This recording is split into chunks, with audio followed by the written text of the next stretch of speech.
In regards to education, the one thing that we have as a common theme that I've heard from everyone is where we're having indoctrination take place.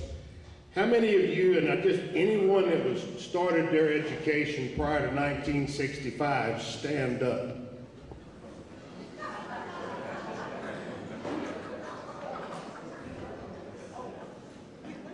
And after 1965? So we have a handful of people that escaped or didn't escape the indoctrination. You and I in this movement across this nation is made up of citizens that received a fact-based education in history. Our love of our nation is not by mistake. Our salvation and what will save this nation is not by mistake. But we do have to recruit and we have to bring the youth onto this movement. We have to have our children never lose sight of what America is and what it's supposed to be, because right now it's not.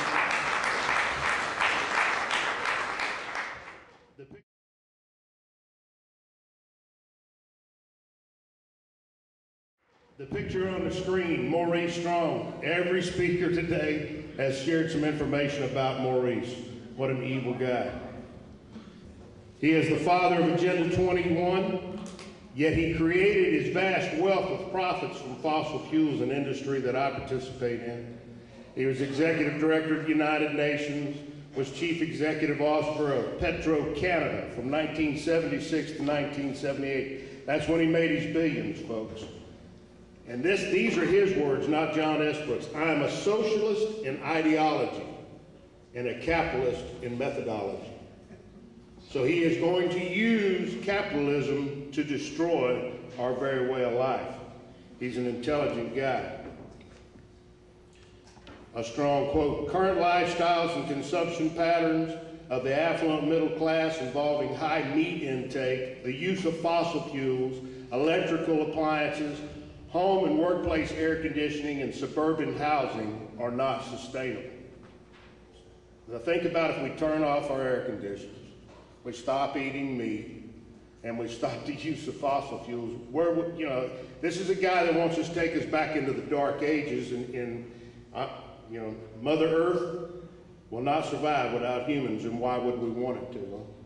What's the purpose and the point of destroying who we are as humans? In 1990, Maurice envisioned a small group of world leaders, concluding that the rich countries were the principal risk to the earth. And who was the wealthiest country at that time? The United States of America. We were. So he points out very clearly, and he has a shared vision. This is just not his vision. This is a shared vision with George Soros, Al Gore, the Clintons. This group then created a plan to get the rich countries to sign agreements reducing their impact on the environment. And that plan is Agenda 21, and he brought it to fruition through the United Nations. The rich countries refused. The only hope for the planet was that the industrialized civilizations to collapse. He pondered, isn't it our responsibility to bring that about, the collapse of civilization? He's an evil, evil man. False information was formulated to convince the global community that developed states, like the United States, must be penalized for their use and production of fossil fuels. In 1992, eco-tyranny is born, and the transfer of American wealth is put into play using energy as a primary method of transfer. How many billions of dollars do we spend each year on foreign oil? This was uncovered, and I did this looking back through some of the think tank information and a document that I obtained from the Brookings Institute. And this plan was formulated to stop supply and demand. All commodities are typically based in a free market economy on supply and demand. We use it, the more we use it, well, the higher the price is. Well, they actually wanted oil taken off supply and demand, and they set out a plan to start social pricing. And it was determined, and the information was fed to the United Nations and also our administration, that the price of oil would have to be maintained at $100 and $80 minimum. Where's oil price today at per barrel? I mean, and we see it fluctuating, and it's not by mistake, and that's what I'm trying to let you know here, is this is designed. Destroy the free market, end supply and demand pricing, replace social pricing, and it's a communist design. Presidential candidate Barack Obama. So if somebody wants to build a coal-fired plant, they can, it just will be bankrupt. It will bankrupt them because they're going to be charged a huge sum for all that greenhouse gas that's being emitted. And how many coal-fired plants has Barack Obama closed down underneath his administration? I think we're up to like 38. And I'm going to share this with you, and these PowerPoints are kind of new to me. The 38 coal-fired plants that have been shut down because they can't meet the new requirements. They had met the requirements of the EPA 15 years ago, but now they've set stringent, more harsh standards that they cannot comply with. But the fact is that for all the solar power and wind power that these folks have brought online, one medium-sized coal-producing plant, energy plant, can replace all of it, every bit of it. The Rio Plus 20 Earth Summit, down with fossil fuel subsidies and up with food sovereignty. They don't hide it, they lay it out, they have made clear their mission, and their mission is to control and to redistribute the wealth of this nation. This nation is under attack. I mean, there's no other nation that can finance and fund their plan but the United States of America. The pledge is $513 billion. That's a huge sum of money. And who are the 100 corporations? These 100 corporations are in bed right now with Barack Obama, his administration, George Soros. Yeah. This is a neat little deal, huh? Robust strategy for sustainable energy. World product grows from 46.3 trillion in 2002 to 277 trillion by 2050, and a constant $2002 at purchasing power parity, 910 trillion by 2100. And down at the bottom, this is the key, and somebody shared some information, might have been Michael, shared some information about the per capita income of America.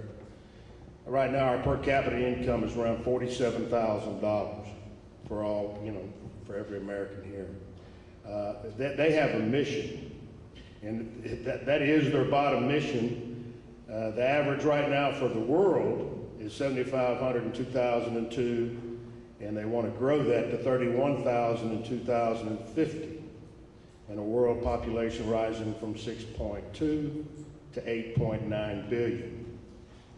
So now as an American, where we average 47, and that's not the highest per capita income we've had, they're going to reduce our per capita income. So they're openly, by fact, telling us that they're going to redistribute the wealth of this nation to the underdeveloping nations, and we're going to pay for it. We're going to fund it, and we will all end up average citizens of the world making our $31,000 a year annually. Now think about your lifestyle right now. Think about where you will have to go if they actually carry out their mission and their plan. If that's the most that we can average per citizen, 31,000, we're going back in history, folks. We're not going to be able to live like we do today. China's demand for power is growing so rapidly that still more will be needed. The new coal-fired capacity that China is expected to install in the coming 2 decades exceeds what is projected for the United States and Europe together. In short, China is where the action is. Everyone knows that. And therefore, that is where the focus on limiting climate change needs to be. But guess what China says? Communist Red China could care less what the UN or anyone else thinks. So they're not going to be slowed. And China will not agree to incur the extra costs for carrying out the sustainable mission. So it'll have to be incurred by the rich countries, especially the United States. That's a document right there from the United Nations. And I put this and I picked this up because I wanted to be able to relate something that really touched Florida and the citizens of Florida. Your governance, energy policy governance, it's not talking about government. Governance and government are two separate things. But down in the red, specific policies to achieve reductions in greenhouse gas emissions should be developed through the FEC, the Florida Energy Commission, utilizing a consensus-based and stakeholder-driven process. Keep in mind now, remember it's consensus-based because that's where this stuff all goes. I'll let you read that. The department has brought together key stakeholders in the energy industry, including energy producers, energy providers, academics, investors, and public officials to discuss the future of energy in Florida. It is recommended that the Florida legislature direct the Florida Department of Environmental Protection and the Florida Public Service Commission to produce a current and comprehensive assessment of renewable energy opportunities and demand-side resources and technologies. This assessment should be in depth and allow ample time, appropriate participation by stakeholders. In each one of those slides, stakeholders. Who are stakeholders? Are the citizens stakeholders? Who do these people work for? They work for you. These are the people that are directing your energy policy, and yet the citizens are never mentioned in a single document. The efforts that they're bringing to you are not citizen needed, citizen directed. You didn't ask for it. Why should you allow it? Natural gas and coal are the leading fuels of electricity production in Florida, typically accounting for 51%, and that's on natural gas, and 25% coal. Florida energy has been carried out by using a Delphi technique to govern by consensus.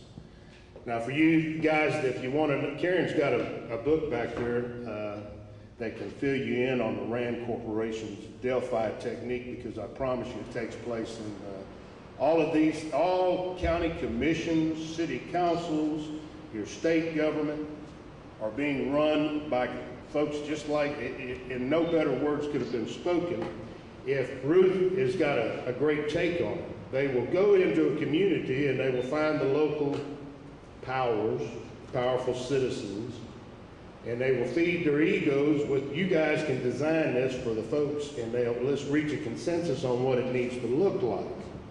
But a consensus never brings the citizens' view. The citizens do not get to vote on this stuff. This junk is all done behind your back, and you get it laid out. They take a grant.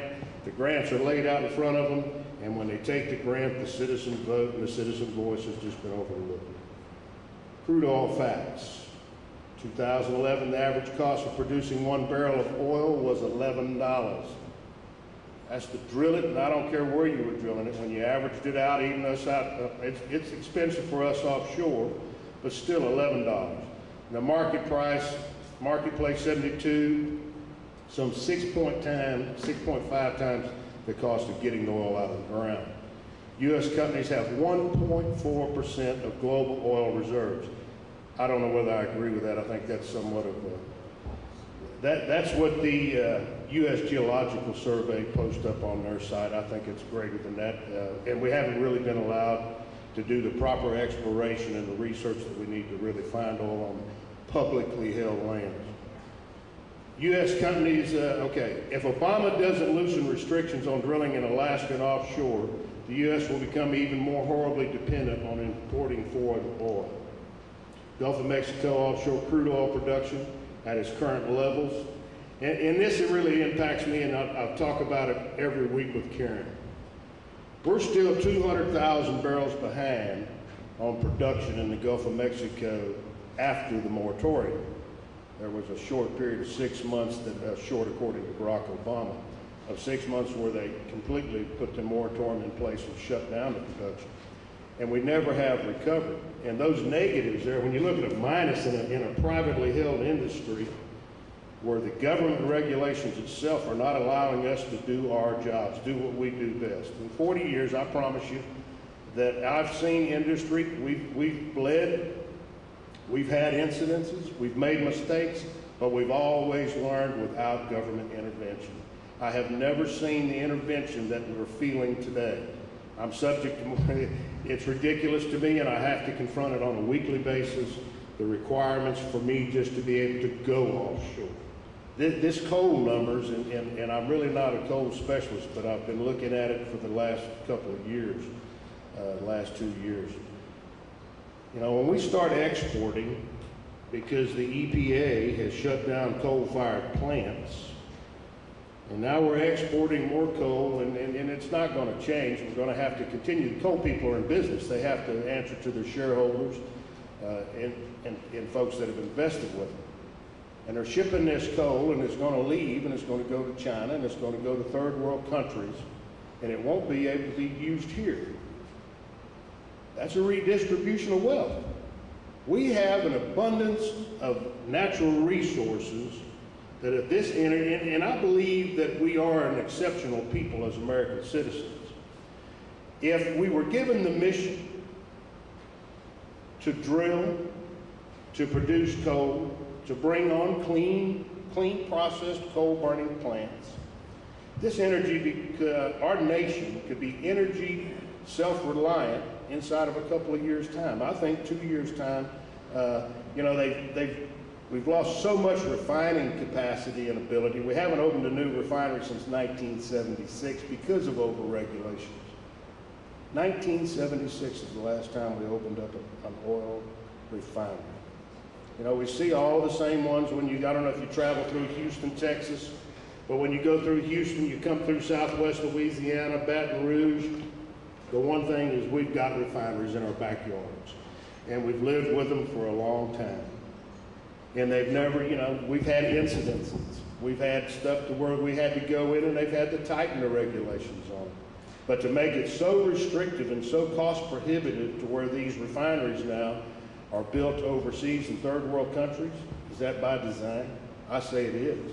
You know, and it's going to become dangerous because if you can't keep rebuilding the same old piece of junk. You know, it's like a car. How long are we going to drive this old refinery car? Mr. Soros, isn't he a great guy? He made a few billion. Barack Obama handed him $1 billion down in Brazil. Rex Tillerson, he's the guy that runs ExxonMobil, admitted last week that the price of oil based purely on supply and demand should be $60 to $70 a barrel. I think it closed the other day over 80, 85. The reason it's above 100 a barrel, Tillerson explains, is due to the oil majors using future contracts in speculation, and there's a lot to that. It adds about $23 per barrel.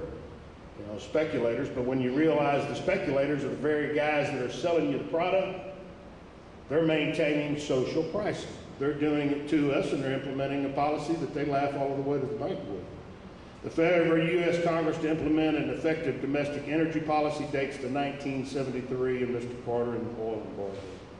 EPA and Department of Interior are enemies to drilling contractors and coal producers. Two factions profit from the export of our natural resources, communists and billionaires who support global governance. Congress is made up of communists who support the collapse of the American middle class. And you notice I'm not calling them anything but what they are, folks. This plan has been in our Congress, was read into Congress in the 1950s. 45 steps by communists to take over the United States of America. And it was read in, it's a history, it's a record. You can go look, just pull it up. And then when you do, when you read the 45 steps, be amazed and shocked at just how many of them they've completed because we are on the brink. Billionaire socialists like Maurice Strong and George Soros are banking on the collapse of the U.S. dollar. What will that mean to you and I? Everything we have is valued and based on the U.S. dollar. And what's happened to it in the last few years? I mean, it's shocking that we've witnessed probably 40% of the erosion of the U.S. dollar. And this room isn't full. Using global warming false science, John, alternative energy becomes a must for a sustainable planet. What a lie. America must pay the price for overdevelopment and higher usage of fossil fuels. Increased social pricing of fossil fuels will force America to buy higher priced alternative fuels. That was the whole thing by the Brookings Institute when they implemented and said it had to be, it was so that we would be forced to consider buying little bitty alternative energy vehicles. We would be forced to look at solar panels and wind energy. America is being forced to reduce its use of fossil fuels and will pay for the expansion of underdeveloped nations' states' use and purchase of fossil fuels. While we can't use them, we're making them available to other smaller nations. American corporate giants that share the Maurice Strong vision receive billions to explore solar, wind, bio, clean energy grants are paid to foreign nations who comply with Agenda 21. Those grants are our tax dollars, and we're providing them. The United States has the largest supply of natural gas on the planet. Guess where the largest supply of natural gas in the United States rests? Right off your coast in Florida. Trillions. America has 100 to 400 years of fossil fuel energy supply, and I think that that's, I'm being conservative. Congress and oil companies have created our need for foreign oil. Oil companies laugh all the way to the Federal Reserve Bank, along with the Saudi Arabian royalty. Coal burning technology continues to improve. Expansion and funding of clean coal technology must be supported by Congress. Lands held by the Department of Interior. They hold billions of barrels. I'm going to go ahead and get through this. Look at this right there. See that one little spot of the map of the United States? 982 billion barrels. But look at the amount of unexplored, off limits to us, and we do this better than anyone in the world. What I do for a living has been exported to every nation. They didn't know how to drill in the North Sea. I mean, that's what we did. We went and did that. We've drilled every well and everything that, all the products that they used in Saudi Arabia to drill an oil well used to be manufactured and they used to be made right here. We exported that technology and gave it to them, and now we've sold it to them. They no longer require us or need us. Over 1 million new American jobs could be created by advancement of domestic energy. Technology exists that will allow American energy independence. Fossil fuels will always be required, because whether we're talking about burning it in an automobile or burning for electricity, we're still, when you're sitting in a plastic chair, these screens, everything, those are all petroleum products. There's 5,000 products made with oil. There you go, top 5 green energy facts not often shared. Solar. And this right here, I just ran across this a few weeks ago, and this guy's out of Berkeley, and that was kind of a contrast. But he actually says that the manufacturing of these solar panels is doing more damage to our atmosphere, and when you read that, it's stark. 23,000 times worse than carbon dioxide, according to his book. And he's done the science, fact-based science. That's why you're not going to see it publicized. The greenest energy is conservation and advancement of technology. And that's something that's been controlled by the industries. I know my industry's evils. I'm sure that we could produce and manufacture vehicles that would make you get 100 miles per gallon on a gallon of gasoline, but I also know that they're greedy. I've got that. Gasoline is a waste byproduct for the manufacture of all the other products in our lives. They're going to continue to burn it as long as we allow them to. Corn ethanol is not green. And this is the biggest farce. It's really damaging to a combustion engine. There's no value in burning our food supply. Inflation of food prices by using corn and soybean as fuel does not assist economic growth. Wind. And this, I love it when these people's science backs up and blows up in their face. When we've paid billions to advance solar and wind, And now the very people that wanted it are telling us just how harmful it actually is, and these folks are out there shutting it down for the birds. And have you ever heard of a thorium reactor? Well, get down and scroll down to the very bottom of that statement right there. The country at its current energy level for over 10,000 years. And yet no one in this room, including myself up until about 3 weeks ago, had ever heard of a thorium reactor. Why aren't we doing it? $9 billion in stimulus for solar and wind projects. That's worked out real well for us, Solyndra. But look at the number of jobs. When we talk about jobs creation, Mr. Barack Obama and his administration have spent $1.63 million for each one of those jobs. 5,500 jobs. What a waste of money. This was never publicized, and this is something that's going to be investigated. And I think Darrell Issa will jump on board and round this up, because they're actually going to allow dangers to flights in and out of airports. That's the facts on just where we get our energy from. Coal, oil, and natural gas. Hydro's effective, but I mean, we just don't have enough of it. This is no mistake. If you can see the chart, we know when Agenda 21 started. It started in 1992, was fully implemented and signed off by George Sr., Mr. Bush Sr., and then carried out by Mr. Clinton. But it's not, you know, when you look at our imports continuing to skyrocket, yet our production is going down, we're accomplishing their mission with great haste. We're completing their mission for them. That's our domestic energy production, and it's continuing to decline. But when you've got an EPA that's shutting down drilling rigs and won't allow us to do our jobs, it can't do anything but decline. So if we're going to improve it, then we're going to have to step up production, and we'll have to take that on as the American people.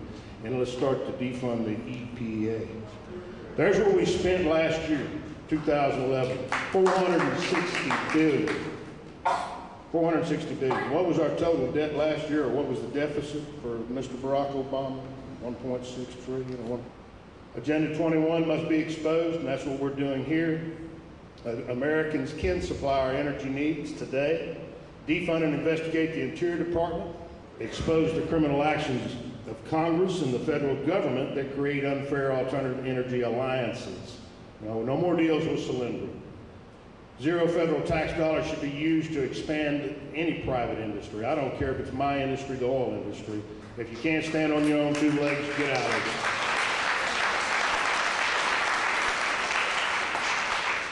Carbon-based social pricing has to be exposed. People aren't aware that this social pricing it's corrupt, it's illegal.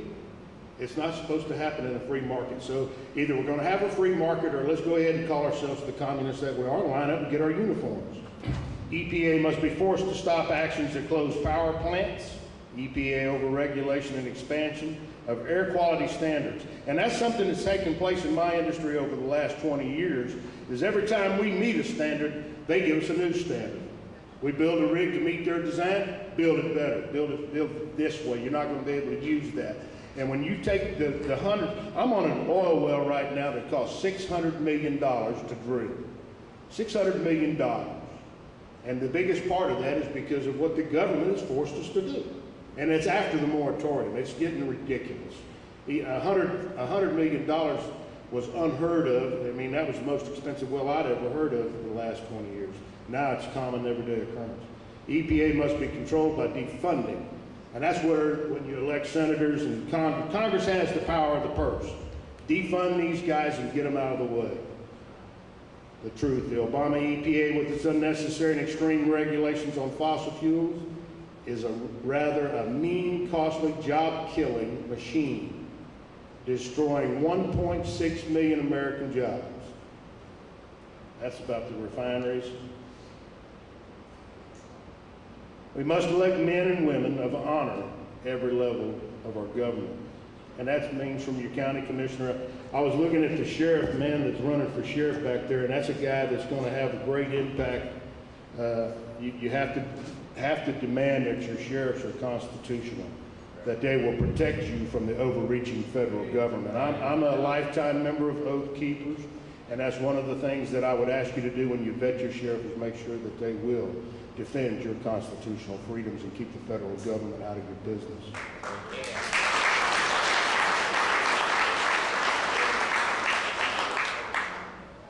Stay active and educate others to the destruction of our free republic. Share the message of freedom and liberty every day. Restore morality and faith. Communism cannot stand against men and women of moral value. That's the strongest message any of us can share. When we put ourselves back in touch with our God and our inalienable rights that we are granted by our Creator, these folks lose the battle. There's Mr. Barack Obama and what he's done for employment and what he said he would do. You know, forecast with the stimulus. I really, it's a pleasure to always come here and you honor me by allowing me to speak to you. Stay focused and let's turn back communism.